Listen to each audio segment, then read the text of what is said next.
Welcome back to the Deep Dive. We are stepping right into the current moment today.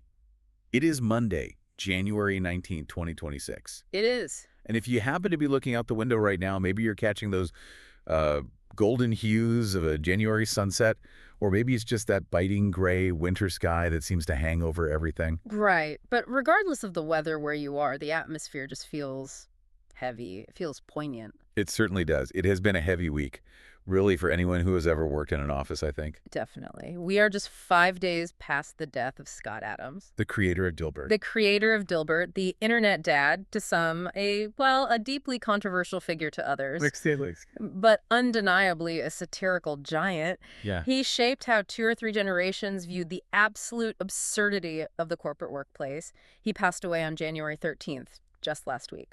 And usually a celebrity passing would be a footnote, or maybe we do a separate segment. But in this case, his passing actually frames the entire discussion we're having today. It really does. We are looking at the latest work from Brian Rommel. It's the 4th installment in his massive series, You Have 5,000 Days. And if you've been following our deep dives on the previous parts, you know this isn't just a tech forecast. Oh, not at all. It's a survival guide. A survival guide. It is a survival guide for a very specific, very dangerous timeline. And honestly, no one else is doing this work.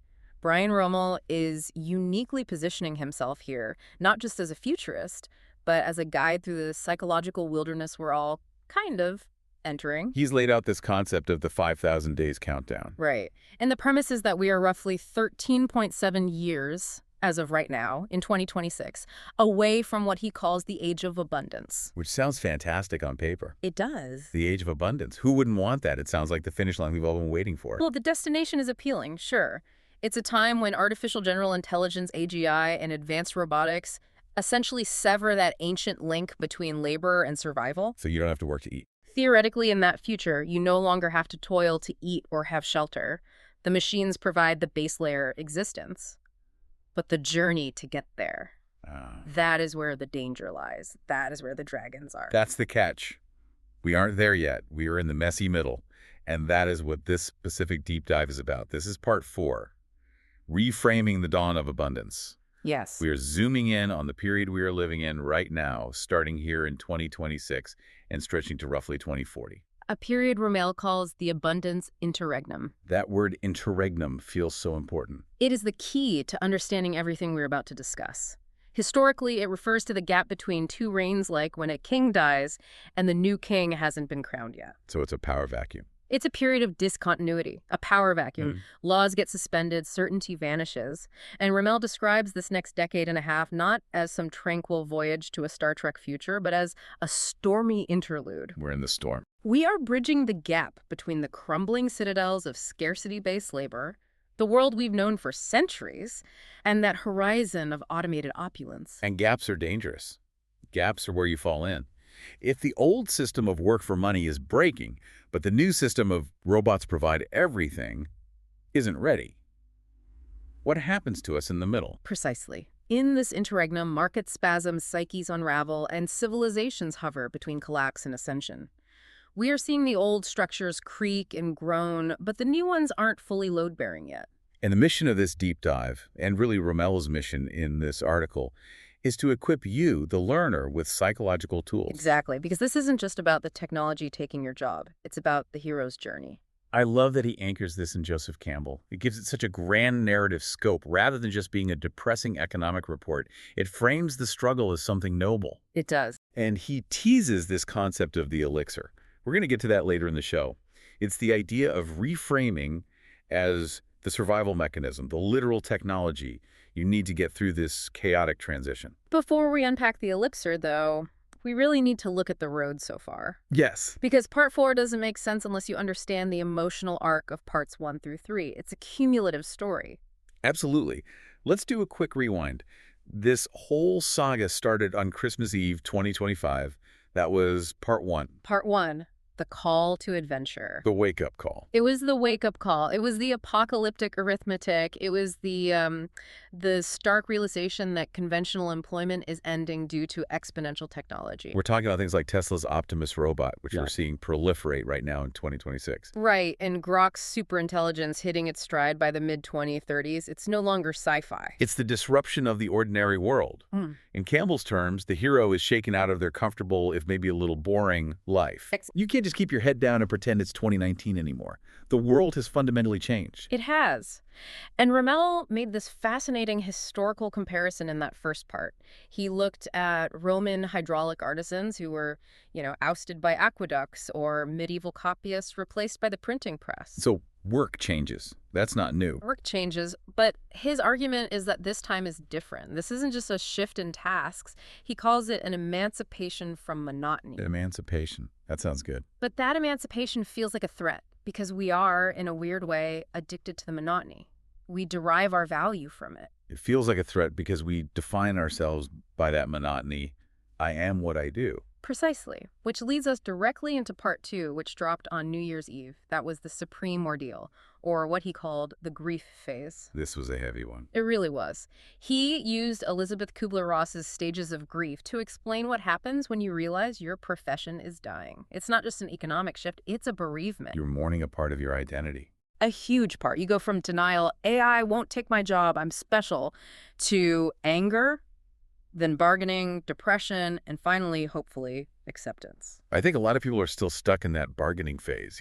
If I just learn how to use this new tool, I'll be safe. Or I'll pivot to a trade, not realizing robots are coming for that too. Or if I learn how to prompt really, really well, I'm safe. Rommel argues that's often a vain attempt against the speed of Moore's law. It's bargaining with a tsunami. So the goal of part 2 was to move us toward acceptance. Not giving up, but accepting the reality so we can synergize with the mechanisms. You have to accept the wave exists before you can even think about surfing it. And then came part 3 on New Year's Day 2026, The Warning. This was based on Kurt Vonnegut's Player Piano. A brilliant and, frankly, terrifying book from 1952. Way ahead of its time. It describes a society, Ilium, split between the technocrats, the engineers running the machines, and the useless masses who live on the dole. It's a cautionary tale about the Ghost Shirt Society. I was the group that tried to fight back against the machines, right? A quixotic, violent rebellion, destroying the machines to get their dignity back. Which never works. Right. It's a futile gesture. It's like smashing a loom to stop the Industrial Revolution. Rommel's point in part 3 was, do not become the Ghost Shirt Society. We have to ethically gird ourselves, or we face a vacant refrain. We have to avoid that split between the useful and the useless. We have to find a third way. We have to. So that brings us to today. Part 4. Parts 1 through 3 were the warning, the grief, the shock. But Rommel says part 4 is about the return. This is the pivot point. We've been through the inmost cave. We've faced the monster. Now we are equipping the hero, and that's you, the listener, with the tool to navigate the storm. We are moving from diagnosis to treatment. We're done admiring the problem. We are done admiring the problem. Now we start solving it. Let's talk about the sickness first, though, because the interregnum, this next 14 years or so, is predicted to be a mental health crisis. Yeah. It's not just about money. It's about minds breaking under the pressure of rapid change. Cataclysm is the word the source uses, a mental health cataclysm. And the data is already showing it. It's not a future problem. It's happening now. It is. Rommel cites a 2023 survey from the American Psychological Association. Even back then, 3 years ago, 38% of U.S. workers feared AI obsolescence, and 64% felt daily stress. And that was before GPT-5, before the current wave of robotics we're seeing. It's got to be significantly higher now. I feel it in my own social circle. Everyone is just slightly on edge. Yeah. All the time. Almost certainly. And it's not just fear, it's a loss of meaning.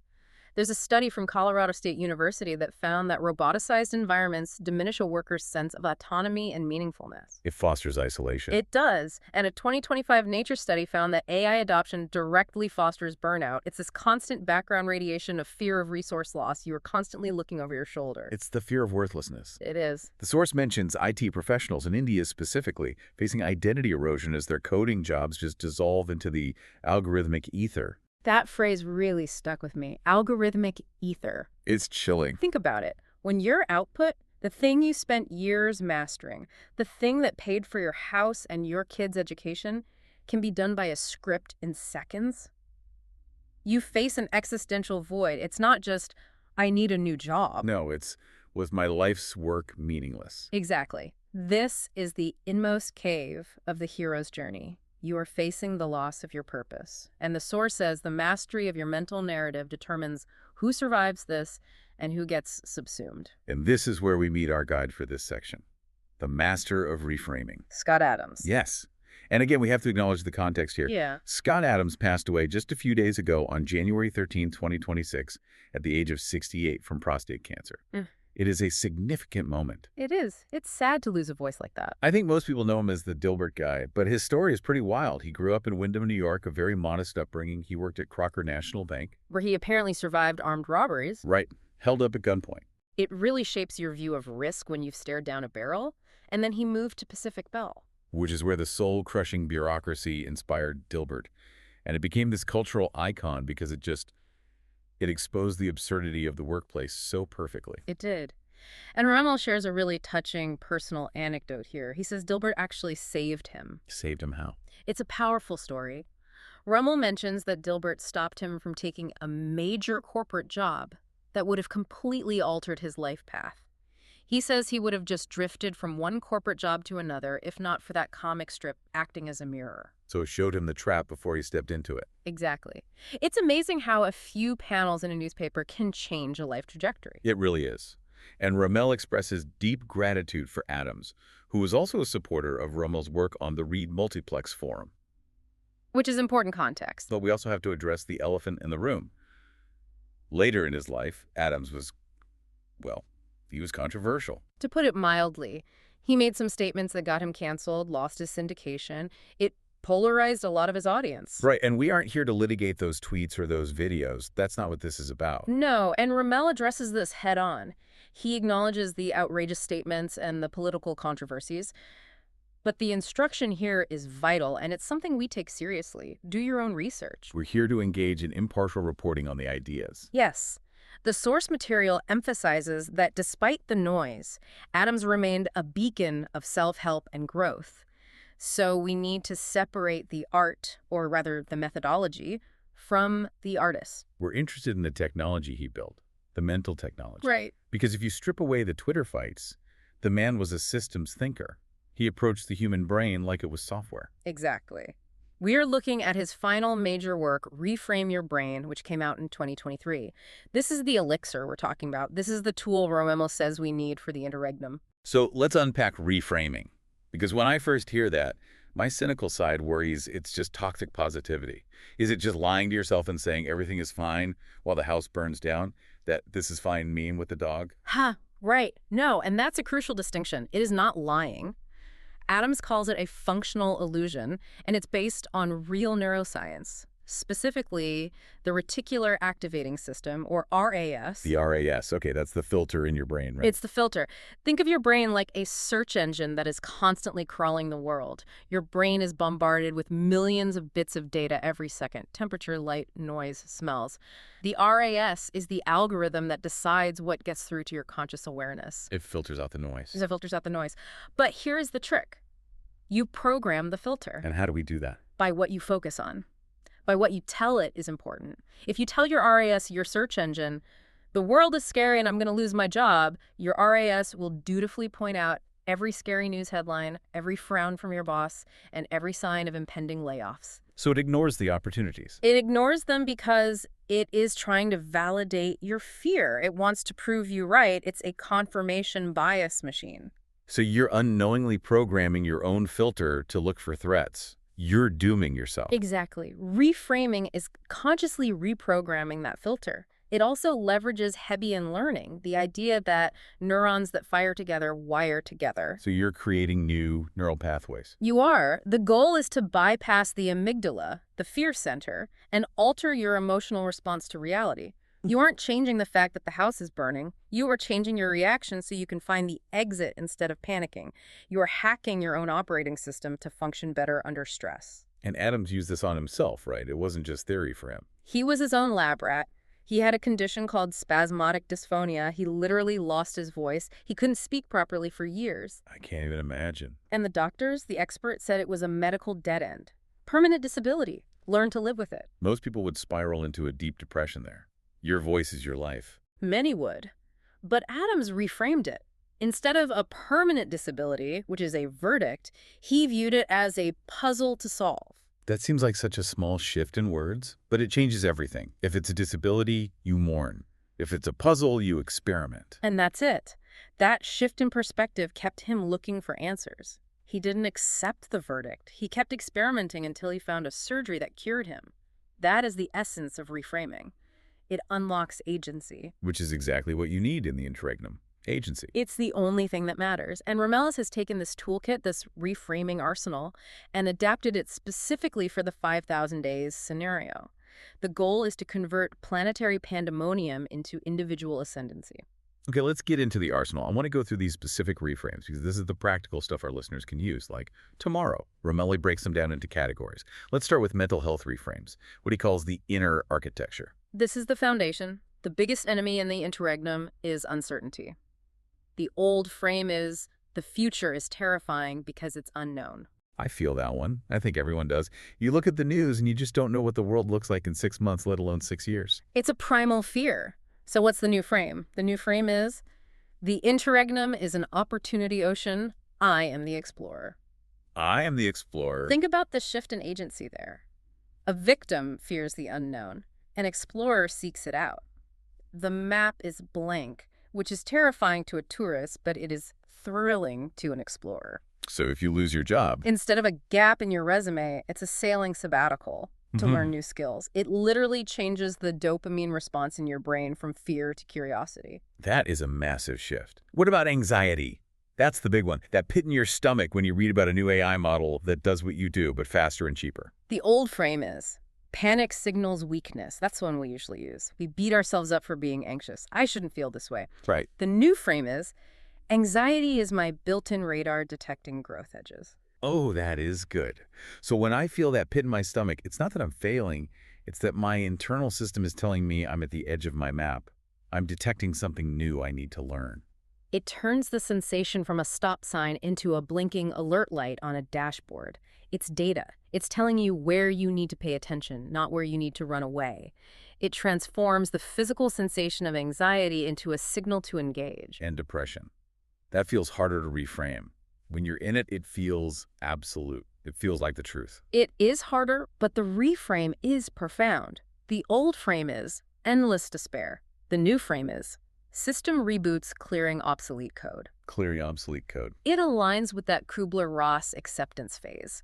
You are clearing out the old identity, the employee, the coder, the driver, to make room for the new one.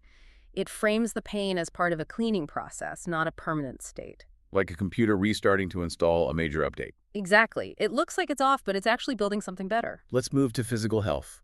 Because stress eats the body. We know cortisol destroys us from the inside out. It does. And in the interregnum, you might feel compelled to hustle 24/7 just to stay ahead. The grind culture is going to try to kill you. So take fatigue. Old frame. I'm exhausted from hustling. I'm failing. I'm not doing enough. New frame. Recharge signal for peak performance. It sounds simple, but viewing sleep not as laziness, but as optimizing the energy OS changes how you prioritize it. It makes rest a strategic advantage, not a liability. Exactly. It's maintenance on the engine. You wouldn't drive a Formula One car without pit stops. Okay, here's one that hits home for a lot of people. Aging. In the tech world, being older is terrifying. You feel like legacy code. Especially now. If you aren't a 22-year-old AI native, you feel obsolete. You feel slow. So the old frame is less employable. And the new frame. New frame. Expertise accumulation bots can't mimic? Wait, unpack that for me. Bots can mimic a lot. They can mimic style, tone, facts. They can pass the bar exam. Bots can mimic data processing. They can mimic syntax. But they cannot mimic the nuanced, lived experience of navigating human complexity over decades. That is wisdom. And in an age of cheap intelligence, wisdom becomes the premium asset. So the AI provides the answer. And the human with wisdom knows if it's the right answer. It knows the context. It knows the politics. It knows when the AI is confidently wrong. I love that. So you lean into your history rather than hiding it. and die health. It's about viewing healthy choices not as expenses, because inflation might be high during this transition, but as optimizing the energy OS. It's an investment in the machine that is you. You are the only asset that matters in the interregnum. If the machine breaks down, the journey ends. Let's talk about social reframes. Because isolation is a huge risk if work goes away. If the office disappears, where do we find our tribe? Big one. So isolation. Old frame, I'm becoming a hermit. New frame. Selective filtering for deeper alliances. Selective filter. You aren't losing friends. You are filtering out the superficial work friends, people you only know because of proximity, to find the people who align with your passion and your purpose. You are building a war room, not a water cooler circle. And what about criticism? People can be nasty, especially online. If you put your new work out there, you get hammered. Oh yeah. The old frame is judgment. You take it personally. The new frame, free coaching highlighting blind spots. Free coaching. That is such a Scott Adams move. It's so clever. It really is. It takes the sting out of it completely. Oh, you think my project is terrible. Thank you for pointing out where my communication failed. I'll adjust. You gamify the hate. You use their energy to refine your own product. Now the big one, career and success. This is where the rubber meets the road. This is what keeps people up at night. Just the infinite game, as he puts it. So let's take job loss, the big fear. Old frame, unemployed, broke. New frame, graduation to freedom or abundance rocket launch. Graduation to freedom. I have to admit, that's a hard pill to swallow if you have a mortgage and kids. It sounds risky. It is. It feels risky. But the alternative is paralysis. If you view it as a graduation, you start looking for what's next. You start building the talent stack that Adams was so famous for. You blend your old skills with the new AI tools. If you view it as a disaster, you freeze. And freezing is fatal in the interregnum. Reframing keeps you moving. It's forward momentum. What about rejection? You apply for a new gig, you pitch a project, and you get a no. Old frame, failure. It feels like a personal indictment. New frame, data ping refining trajectory. It's not a no, it's just information. It's the market telling you to tweak your approach. Each rejection is a course correction. And skill obsolescence. I've spent 20 years learning to code, and now the AI does it in 10 seconds. The old frame is brutal. I am outdated, the new frame. Portal to hybrid human AI mastery. So you aren't replaced. You are augmented. You are the conductor of the orchestra now, not the first violin player. You have a symphony at your fingertips if you just learn to wave the baton. Rommel also brings up the Dilbert principle application here, which I thought was great. Right. Laugh at the absurdity of it all. Reframe the corporate hierarchy as evolutionary comedy. If you can laugh at the chaos, at the incompetence of leaders, at the weirdness of the tech you detach from it, it stops controlling you. Humor is a defense mechanism. But it's also a perspective tool. If it's funny, it's not quite so scary. Finally, existential reframes, the search for purpose. If we don't work, who are we? This is the deepest level. So purposelessness, old frame, who am I without work? New frame, a blank canvas for my magnum opus. A blank canvas. That's both terrifying and incredibly exciting. It's total freedom, which is its own kind of terror. And the final one, time. What do you do with it? Old frame, boredom. New frame, infinite currency for wonder investments. Wonder investments. That's beautiful. Instead of killing time, you're investing it in awe. You're investing it in learning things just because they're beautiful or interesting, not because they're profitable. And this brings us full circle to the hero's return. We're completing the cycle of the monomyth. Okay, connect the dots for us. How does this whole arsenal of reframing fit into Campbell's stages? Think about it. Reframing dissolves the refusal of the call. You stop saying, I won't go, I want my old job back, and you start saying, I am the explorer. Okay. It equips you for the trials. Every failure is just data refining the trajectory. It illuminates the inmost cave. That feeling of depression isn't the end. It's a system reboot. And it conquers the ordeal itself. And so the listener, having gone through this deep dive, is now returning with the elixir. Yes. You are returning to your life, to your 5,000 days, not as a victim of the AI revolution, but as a virtuoso. The psychological abysses, the anxiety, the burnout, they start to crumble before the reframed gaze. You see the world differently. You see the code of the matrix. You realize that reality is negotiable based on how you choose to interpret it. We aren't just surviving the interregnum, we're sculpting it. Exactly. Rommel says we are moving towards a new renaissance. We aren't moving in the dark, we are in the light. And we have to thank him for that perspective. Brian Rommel is truly doing the heavy lifting here, synthesizing history, psychology, and technology in a way that, frankly, no one else is. He's giving us a lantern. He also teases part 5. He does. The series continues. Part 5 will explore the actual age of abundance and this concept of de-skilling, which has already begun, but reframed with hope. But for now, our focus is on surviving the gap, getting through the storm. Before we wrap up, we have a tradition to honor. A Scott Adams tradition that was mentioned in the source. The simultaneous sip. I know you're listening. So grab a cup. Coffee, tea, water, a flask. Whatever you have handy. It's the dopamine hit of the day. We're going to enact this right now. Are you ready? Ready. A toast to the loss of a leader, Scott Adams, and the abundance of work he left behind, and to the hero's journey that we are all on. I want to leave you with a final thought, something Rommel wrote that really struck me. Your 5,000 days unfold as an epic celluloid masterpiece. Reframe them and claim your starring role. So here's the question for you, the listener.